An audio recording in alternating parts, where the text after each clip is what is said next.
guys, it's Dana, and it's time to talk about money from my garage. But we're still going to talk about money, and we're going to talk about all the obligations that you might have that are preventing you from getting out of debt or saving money or building wealth. Please forgive all the background junk back there. So, because my daughter's graduating high school, I have 4 children and I do work a full-time job. I feel like I have all these things that I'm just constantly trying to keep track of, all these obligations, all these things, people I have to pay, places I have to go, things I have to do. It gets very overwhelming. And if it's not written down, if I don't have my little Bible calendar in front of me, I feel like I forget. Like, it's like I actually have anxiety at night going to bed. Like, do I have a doctor's appointment tomorrow? What do I have to do? Even like, no matter what day it is, I'm just waking up. Like, what day of the week is it? What time do I need to be awake? Who has to be where? What time? So it's kind of like, oh, and I'm sure many of you feel exactly the same way. And if you are trying to reach your financial goal, like, honestly, money is just probably flying everywhere, and you're probably feeling overwhelmed and you're trying so hard to pay off your debt or save money. It just feels like as soon as you try to pay something down or build up a certain amount of money in your account, you immediately need it for something. Like, someone is wanting it from you, right? Everybody is wanting our money all the time. It's like this constant battle for our paychecks. And that's the truth, actually. The millions of dollars, millions, billions of maybe of dollars are being spent in trying to figure out how to get us to subscribe to certain services or to, I don't know, believe that we need certain things. But it is a battle. Like, we are in the midst of it, and it's like a lot of times we don't even realize it. So the first thing we have to do is a commitment audit. See, everything that you are paying, like, the best thing to do is look back to the past month, maybe the past 3 months, and see what did you pay for? Who did you pay? When? And write it all down. What automatic payments were made that just automatically came out of your account or went onto your credit card if you're still using a credit card. So you need to write everything down so you have a list of your commitments, and then you're going to audit them. You're going to go through them all and check and see, is there anything on this list that I can cross off, get rid of, so that I don't have that obligation anymore. Okay, and then next, which is maybe should have been first, is stop adding any new monthly payments and stop making any new commitments. And so what you could do here is potentially a challenge for yourself where you take a month or 6 months or a year, even if you're really ambitious, or maybe you'll continue doing this for the rest of your life. Really practice saying no. But like, if they say, hey, can you bring, cupcakes to our event? Say no. And I know that feels awful, but if you are trying to get out of debt or you're trying to reach a savings goal, like, you have to take them. You can even explain it to people if you feel comfortable doing that. Just be like, I can't for this next year. Try to say no, because when you do say yes and you make that commitment, what are you going to have to do? You have to buy the food or buy the ingredients or buy the item to bring it in. Because I do truly feel like we are only capable of focusing on so many things at once if we want to do them well. And we have all these different obligations going on. They all sort of tend to we just suck at all of them. Like, we can't do any of them really well when we have a ton of things that we're committed to. And so with our money, this is the same as it is in any other area of your life. So I always, say, like, if I'm really focused on my career at a certain point in time, most likely my family life is going to suffer because I can't focus as much on it. If I'm really focused on family life, like I am during my daughter's high school graduation, I can't get I'm doing what I can at work, but I've told everybody I work with, like, I'm not gonna be able to get to all this stuff right now because I'm doing this with my family. And so work isn't as great. I'm not as big of a performer at work as I am when I'm not focused on family stuff. So it's just like, it's not true that you can do both equally. There's always gonna be one. And this is the whole thing with seasonality in life, which I always say to the kids. It's like and that's okay. It's okay to do that. Just certain seasons, different things are going to raise to the top and others are going to float to the bottom. And that's okay as long as eventually it comes back around. Like, if it's always like this, like if you're always super focused on money and your career and all of this, and your family is always like down at the bottom, lowest priority, that's not healthy. Of course, that's not healthy. You have to have a time period where you kind of flip it like this, and then you can go back. Like, that's how I see it, more than like a balance that's always completely even, where like you can have it all. Like, I just don't think that's really possible. There's no having it all. It's just, which one are you focused on during that time period?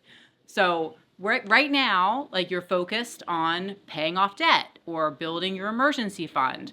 So if that's the focus, which I figure it is because you're watching this video, you're not watching a video about how to have the best family life possible, which is equally important, but you're watching a video about money or a channel about money. So this is the time period that you're focusing on money. So yes, during this time period, 6 months or however much time it takes you to practice saying no to people so you can limit your obligations and limit your spending. That's what you're going to do for a time period, so that way you can get out of debt. Once you're out of debt, once you've reached your savings goals, then you can absolutely, and hopefully you do, say yes to those other things. So you're saying no now so that you can say yes later, and say even more of a yes. Like, right now you're like, yes, I can bring the cupcakes. But later on, you're going to be like, yes, I can bring those cupcakes, and I can also bring pretzels and water and whatever else you need, because you've got the money and you can do it.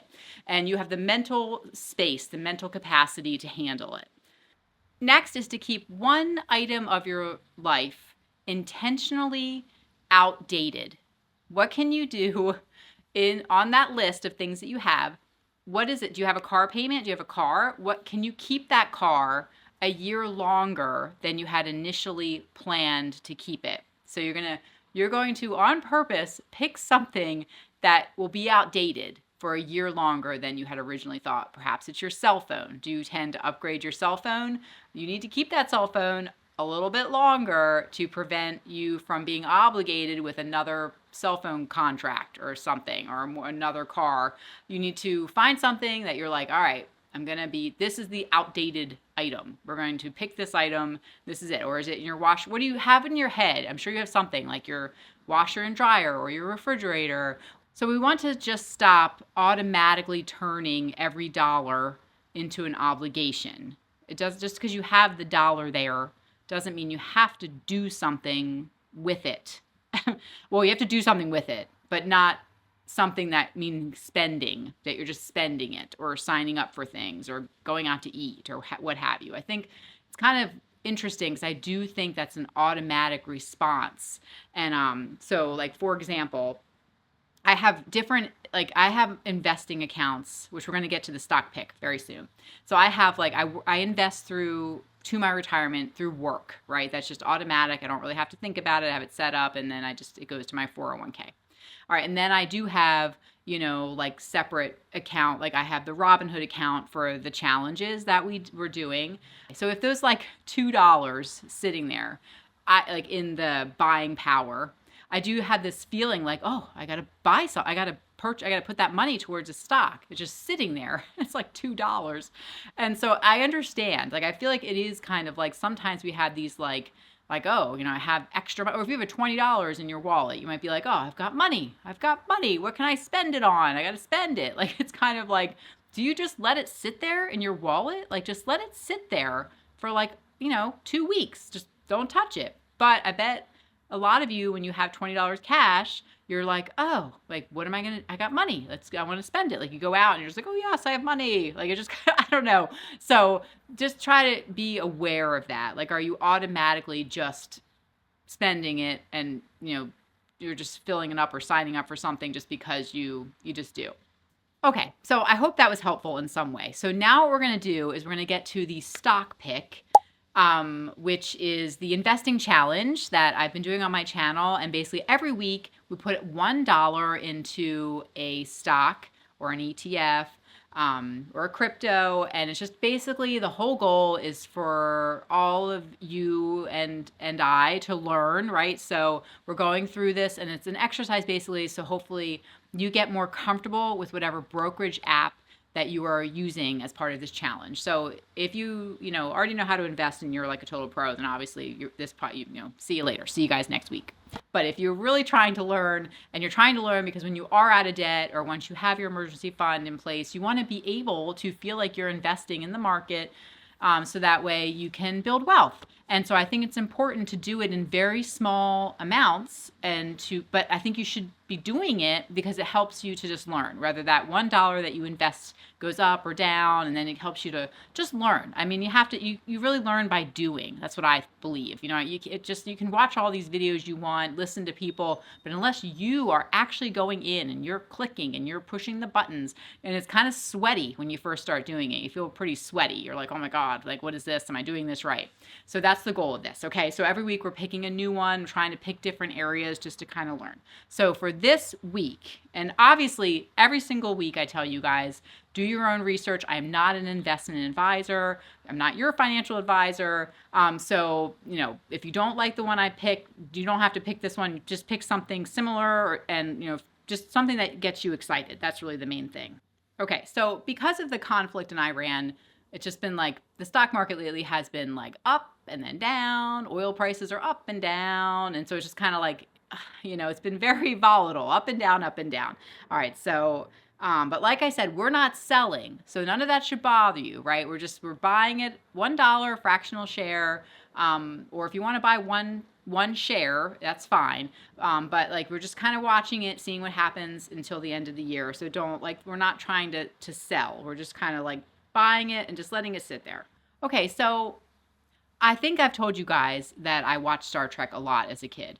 But so for this week's stock, I'm going to purchase $1 of Archer Aviation. So Archer and this is good because this way it helps you to understand eVTOLs, and that's electric vertical takeoff and landing aircraft, okay? eVTOL, electric vertical takeoff and landing aircraft. So basically it's an electric aircraft that takes off and lands vertically. And I do really I feel strongly that this will be a thing in the future. I just, like I said, when I think of all the sci-fi shows I've watched, I can't believe it won't be. So Archer Aviation is also Joby, but right now Archer is trading for a lower price. So just $1 of Archer Aviation. And like I said, we'll see where it goes. If you'd rather invest in Joby or some other kind of eVTOL, you can do some research on eVTOL, some other company that is doing that. Be my guest. Feel free. And it's been very hot. I don't know why I'm wearing a fleece.